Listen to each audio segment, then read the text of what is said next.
We're now joined by Jeremy Fudge. He's a part of the Advisory Council for GxG, Baylor NIL. And then also, he, of course, is the CEO of BAL. He joins us on 365 Sports. Jeremy, thanks for your time with Paul, Craig, and David Smoke.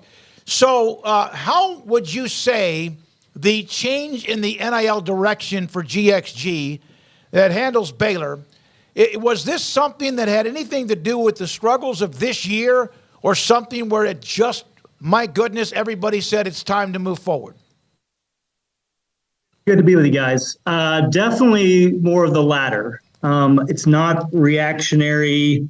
It's not because of how the football is going this year.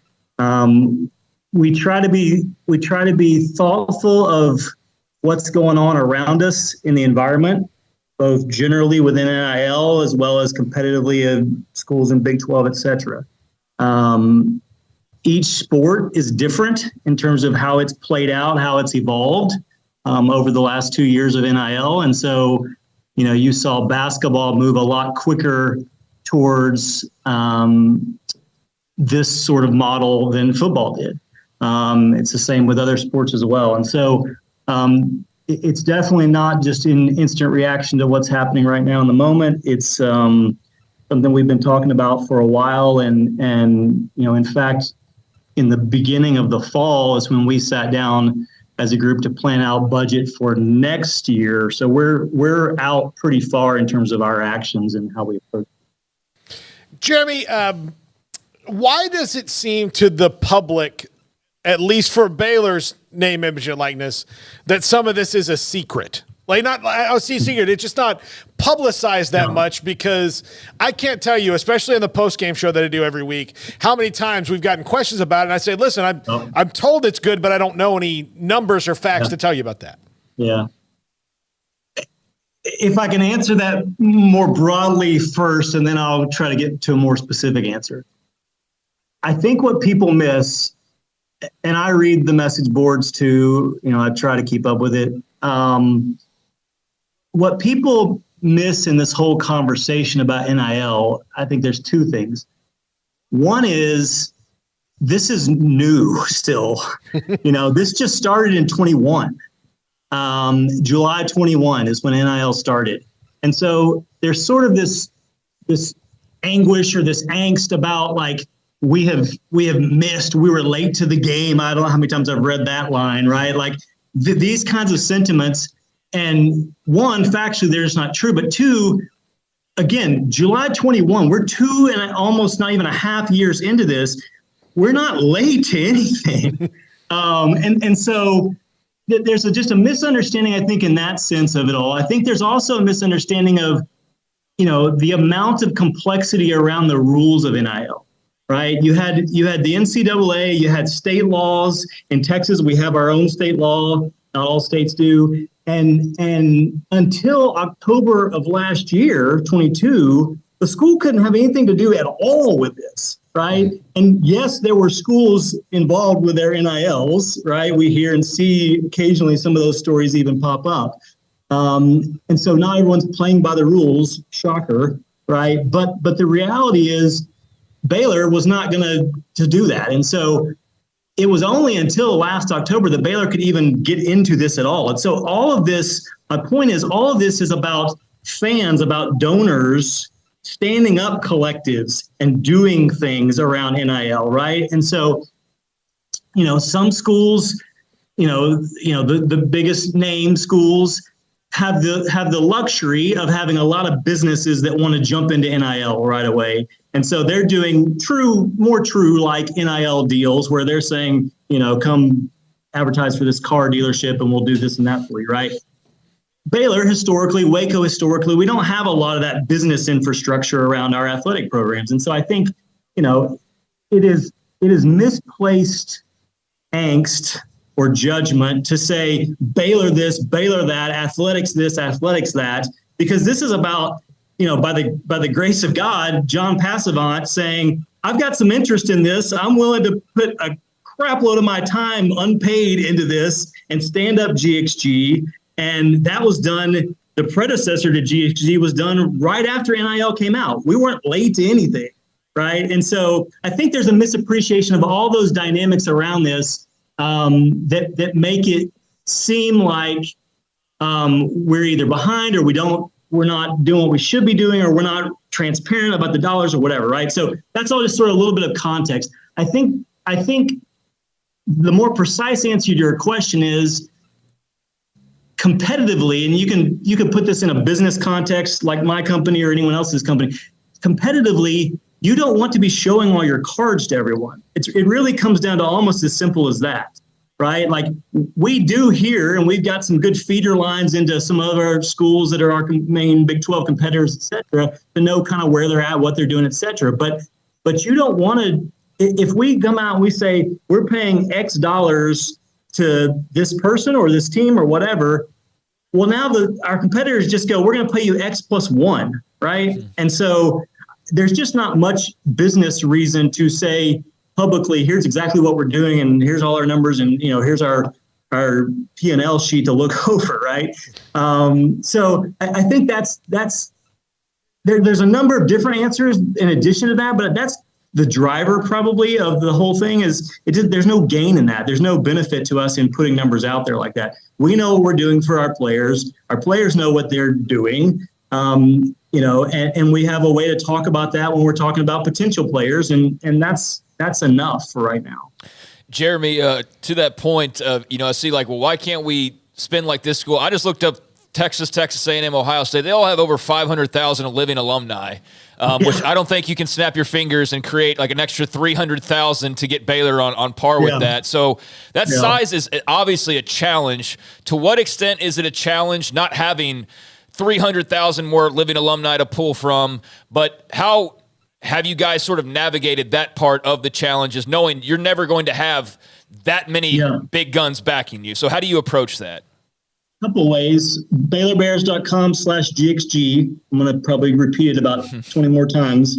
BaylorBears.com/GxG. So I think we approach it a couple different ways. One is, in the first year, we tapped into our main, bleed green and gold athletic fan donor folks, right? And we needed to move quick. Right? NIL just came out of the gate in July 21. We needed to move quick. We needed to do certain things, and into 22 year as well. And so, fortunately, we do have that sort of base of donors. And those are divided across, I'm giving to NIL generally, to I want to give to basketball specifically versus I want to give to football specifically, or women's basketball, or, another sport, right? So that was our initial launch. I think some people have misconstrued something I've said in the past of we're only looking to those folks. That is not the case. We need everyone to participate in this. We need everyone to help with this. NIL is now just part of a scholarship package. That's the way to think about it. So we're past the stage of I'd like this or I don't like this, or I'm gnashing my teeth at the concept of student athletes being paid or whatever. Like, we're past all that. Like, this is just part of the scholarship package. And so just like you are a Bear Foundation member and you pay for scholarships that way, we need NIL money this other way, right? So we need more people involved. A lot of our work over the last, say, 12 months has been, or actually even all the way going back to July 21 when it all started, has been thinking about how do we fund NIL in a sustainable way given our constraints and our realities of Baylor, of Waco, of number of alumni, et cetera, et cetera.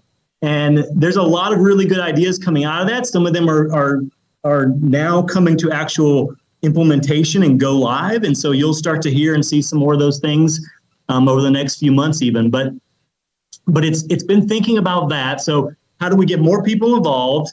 There's a big marketing campaign that's about to start around NIL. We've not tapped out, but we've done a lot with our main big donors. And so how do we get more involved? How do we fund that way? Second is, how do we get more creative options in this space? And there's a lot there. And then third will just continue to be, how do we position our students to succeed, to have deals that are outside of GxG doing it, right? And that's, you think back to very early days of NIL, and Jared McVay made the big play in the championship game, right? And Sic'Em did the signed photo, right? That was a great opportunity in a true NIL sense to raise some money based on that. So those are the kind of the concepts kicking around. We don't have the number of alumni. We don't have the number of deep pockets. We don't have the number of things like that. But it doesn't. It's not going to take that much for us to keep sustaining at an excellent level like we have been. And I think that's an important point, because we have not missed on an NIL opportunity that I'm aware of, at least. We've not had someone say, if you don't give me X, I'm out of here, and we didn't have the money for X. Or conversely, we didn't want that player. Like, we may have said, good luck to you, right? But we haven't had a miss in that sense. And so, I think the way to think about the dollar amount as a whole amount of NIL is not so much like we've got, X millions and they've got Y millions, and are we close to that or not close to that? I think the way to think about it is, are we able to do what we want to do to be successful, right? And if the answer to that is yes, then we've got what we need. And that's been our approach really all along. You may not be able to answer this, Jeremy, but Torian York was committed to Baylor, ended up at A&M. Austin Novosad for a full year committed to Baylor, ended up at Oregon on a late-night flight into Eugene. Were those that, if you have the current, what you're moving forward with deal available, would those two be Baylor? You're right. I can't totally get into that, but I would say what I said a second ago. We have not had an opportunity to match X that we didn't come up with the money to match X. So it would just be on they wanted to go there. That's it. Like, that was where it was, right? So if a player, theoretically, based on what you said, like if you matched it, then they're just saying, well, no, I'm going to Y school, right? Yeah. And the best way I find myself these days talking about NIL is just analogizing to my own company and any company for that matter, right? Someone could say, you lost this great employee to your competitor, you must not be doing good, or sometimes that employee just doesn't come to you, right? They don't give you the chance. Mm-hmm. They just say, I'm out. And you go, oh, surprise. Okay, well, anything I can do? No, nothing you can do. It's I just needed a change of pace. Okay, well, good luck. That's the reality. And so, there's a lot of conspiracy theories that float around, but there's a lot of just normal business world that is now part of this thing, for better or for worse. You can always choose one job offer. Yeah, exactly. Jeremy, I want to go back to something you were talking about a little bit earlier when you're talking about how new that NIL is. I have a theory, and again, I'm not trying to point out certain schools or anything, but the ones that seem to be better at this seem to me the ones who already were doing it to a certain level, and then when it was made legal, we're just like, oh, well, great. Now we can actually say out loud, hey, come donate to this. Yeah. I think there's probably some credence to that theory for sure. I mean, I think that, again, if you think about, because of the size, right, the bigger you are statistically, the more big donors you're going to have. And the more big donors you have, the more you're going to have rabid football or sports fans in that group, right? Just pure statistics. And so, by virtue of what Ohio State has, there are some crazy raving lunatic fans that have deep pockets that were ready, and maybe they were already, to jump into this thing. And so there's just a difference there. But again, I don't see that we have missed any opportunity that we wanted with what we have today. I think we can be successful with what we have today. And we started out with what we thought we needed that year, and then we basically doubled it or slightly over doubled it the next year. And then we're going to double again, basically. And so we're continuing to build out as we see needs increase. And that's not so much because we were short initially. It's because the market is changing, right? What basketball players are getting today is different than 2 years ago. It's different than 1 year ago. And it'll be different next year than this year, right?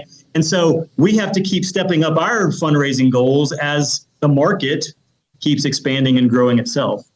Yeah, to Paul's point, the bag man is now the CEO of a collective. This is how it's changed. But Jeremy, for those who don't follow it as closely, as we do in terms of they're hearing that Baylor's making a change or Baylor's doing things differently. Can you explain to folks out there who maybe don't know what are the significant, I guess, adjustments you guys are making now moving forward compared to what you've been doing up to this point? Yeah, and it's a little bit overly hyped and dramatized, if that's a word, in the moment, right? And I understand why, but we started initially with an approach towards team-wide deals for all sports.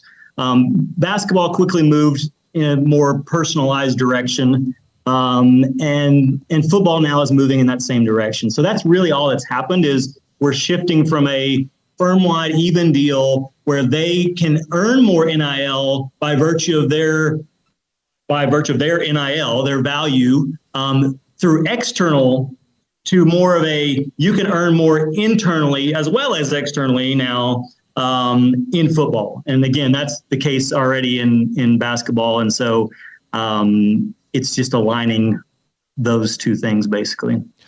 Jeremy, you mentioned about Waco and the infrastructure as far as businesses. There are about 5 or 6 schools in the Big 12 whose city populations are much smaller than Waco. Some of them seem to be more successful with this than others.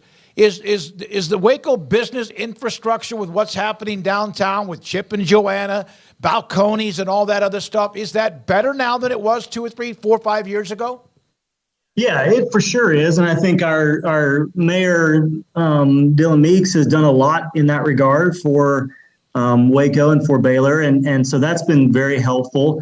There's still a lot of room we can do more there and grow more there for sure. And I'm hopeful that will be the case. But it has improved some. But we're still largely, in most facets of athletics, we're still largely reliant on individual donors versus businesses.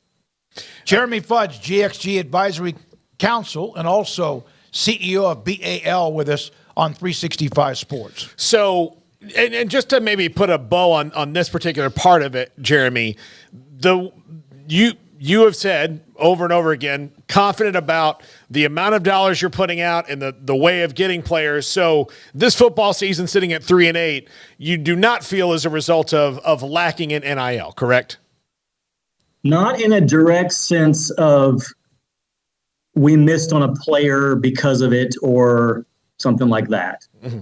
Now, I know I haven't listened to it, but I know you guys are Coach had a media session, his normal Monday media session, and I think you guys did something coming up shortly with him. I think there's a part of this that I can't speak to that only he can speak to, obviously, of how do you think about it as a coach and how do you use it in terms of recruiting, et cetera. But I think, from my vantage point, yes, I don't think you can necessarily point to something and say, we missed on these players in the portal or something like that. And that's, resulted in our season that we've had. Now, I do think, a system that says you can earn more than your peers, right? Not only externally with whoever might want to pay you for that, but also internally. I think that will have an impact, a positive impact. I mean, that's our thinking and our hope. And I think it helps in recruiting, whether that's high school, whether that's portal. It helps in retention. It helps in all these ways. But there's nothing, you can't draw a straight line, is I guess what I'm saying, of because we didn't have $2 million more dollars, we don't have 4 more wins or something. Jeremy, the overall way that this football program is put together, and you understand that Dave Arand is under tremendous heat. This has been a disappointing year, shockingly in a lot of ways, but also coming off how it ended last year. Do you feel like this is not really what he wanted as far as the new changes? It seems like he wanted to be equal across the board with no additional for maybe market value, so to speak. Is this something that you get the feeling he's embracing because he knows that he has no other choice? I've heard him speak on several occasions about NIL, and my sense is that he has had his own philosophical change on the approach, feeling maybe not more comfortable per se, but more at peace in a sense with this is how it's got to be. And so I do think there's some change in his attitude and approach to it. I don't think anything that's happening, and he doesn't control this, and Baylor doesn't control this. GxG does, and the council advises GxG. But there's not been. It's not a, oh crap, I've had a terrible year, I better change my philosophy on NIL. I think it's more his evolution as a coach, head coach, and as how he goes about running a program and what the program looks like and feels like culturally and so forth. Is this also the latest news that came out at the end of last week? No matter what happens going forward, Dave Aranda running the program, or if in fact there's a coaching change, that this puts Baylor in a better position, whoever that is as the next head coach, if that happens? Yeah, for sure. I mean, our GxG and the council's budgeting and decision-making about how the budget is used is in a sense agnostic to who the coach is. We're doing things that are for the betterment of Baylor athletics and all of our sports, no matter what. So, yeah. Let me ask you this. You have the donors. We know whose names are on buildings. We understand all that. My goodness, the Fudge name on the football operations center, which Dave Aranda's had a lot of impact on as far as being a part of that. But you have a lot of those names. Isn't it just as also important for somebody that does $100 a month or $1,000 a year? How much of that, or is that, one guy can write a check for $25,000 or for $2 million. How much of the army ants, so to speak, those who are Baylor fans or alums or whoever, if they themselves started to add $100 a month, would that make a difference at all? Absolutely. BaylorBears.com/GxG. There you go. We need everyone involved, no matter, whether you're given the widow's mite or whether you're writing the really big check, right? And it does add up. We did a deal in Sic'Em this summer. I think it was this summer. This summer, where we said there's two people matching and give, and we're going to double your money that way. And so we ended up with $100,000. That's not insignificant, and that was just over a period of a couple of weeks and just some board posts. And so I think it is. And if there is a knock to be had, I think it is. We should have been and need to be and will be communicating more and better about NIL to get everybody involved. Again, just like Bear Foundation, this needs to be part of what people think about doing to help Baylor and to help Baylor athletics. And so, there'll be more of that coming. It's not a blame thing to me, but the reality is, again, John jumped into this thing over at Startup Waco right out of the gate, and he doesn't have a huge staff. There's not an army of rowdy donors, who are like, let's put a whole bunch of time and effort into this thing. We've got just a few people over there that have been doing the lion's share of the work. And this is not easy work. This is complex work. You're having to draft contracts and have lawyers involved, and you're having to negotiate with agents, right? Particularly in basketball now, like, you're dealing with agents, and agents right now in this NIL world are not necessarily all helpful. This is an unregulated space that you don't see in the professional sports, for example. And so an agent can say, hey, my guy's got an offer over here at this school, and you have no evidence of that. He may be making it up, and now you got to deal with this fact, right? And so it's tricky. And so John's done, frankly, amazing work given what he's got. And given, the fact that this is all just sort of lay people like me saying this is important and Baylor can't do it, so we need to do it. Well, your name's a CEO, a part of a massive, very successful company, but you've jumped in. Did you see the Caden Jenkins tweets last week? I did. All of a sudden, everything's good with him. You think that the change had anything to do with that? I don't know what his tweets are necessarily. I'm not talking to Caden directly, so someone speculated it might have been about his girlfriend. I don't know. Jeremy, how much do you guys look at other collectives and A lot. And see their ideas, what they do. I know you guys are, like you mentioned, staff-wise, not very big right now, but I saw one, especially knowing that we were going to have you on, I looked at a lot of them just to kind of ask you some of these. A couple I saw have like subscription services, almost like the Netflix of NIL. Like, is that something you guys would want to offer? Yeah, I mean, we have and continue to bounce around lots and lots of different ideas of what people care about and what they would be interested in giving money for that could go towards NIL. And so I think you're going to see, and John's really creative in that regard. I think you're going to see a lot more of those things coming out. One of the things that we saw other schools doing that we're looking at figuring out the legalities of how to do it, is like the idea of a raffle or a lottery type thing during games, right? And people buy tickets and someone wins, but a bunch of the proceeds go to NIL. So there's a lot of things that are working through all the complexity of it all to figure out how to do it. But yeah, we do pay attention to them. We have connections with a number of them directly. It's a fairly small world in a lot of ways in that sense. But that's also, again, back to the earlier question, why we try to keep some of this under wraps, right? I had Colt put a post on Sic'Em. This is a really vivid example. Colt put a post on Sic'Em about my meeting with the football team.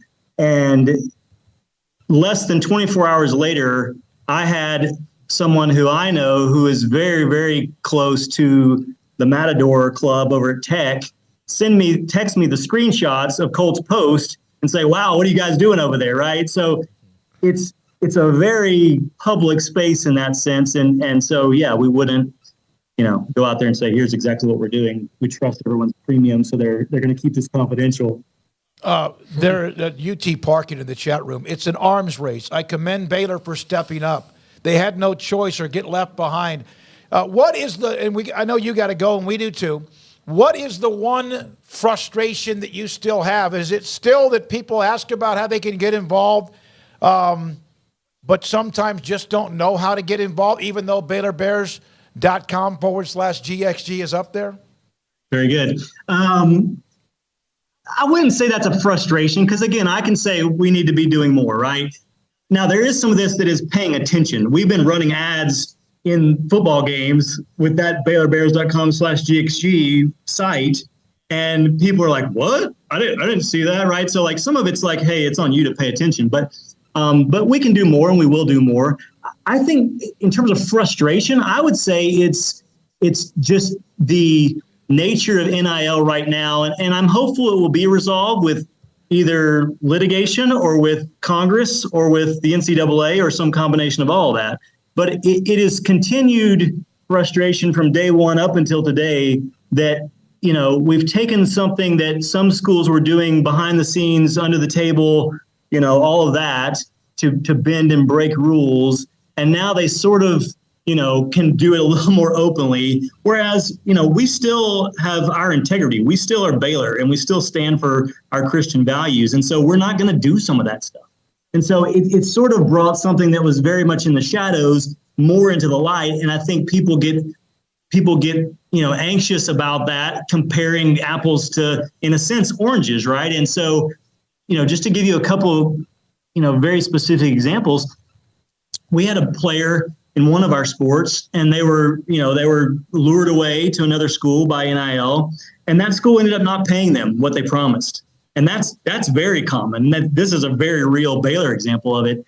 And so we're proud that we have honored every commitment on everything we've said to every sport. We've paid out every single dollar. And so that's important to us. We want to be men and women of our word, right? And so you get things like that, and you get, people tampering in a sense with all of it and going around rules. And so you saw an example of, the Florida player and the collective had done a whole deal. And then the school said, oh, hold on, you're breaking the rules. And then he goes and ends up in Arizona or wherever it was. Right. And so, those kinds of things are still happening, and we need to have guardrails put around this thing so that we can all have a equal, chance at the fight. So there's a lot going on in that space, more than we have time to get into, but I'm hopeful that that legislation or NCAA or litigation, if it comes to that, resolves some of this.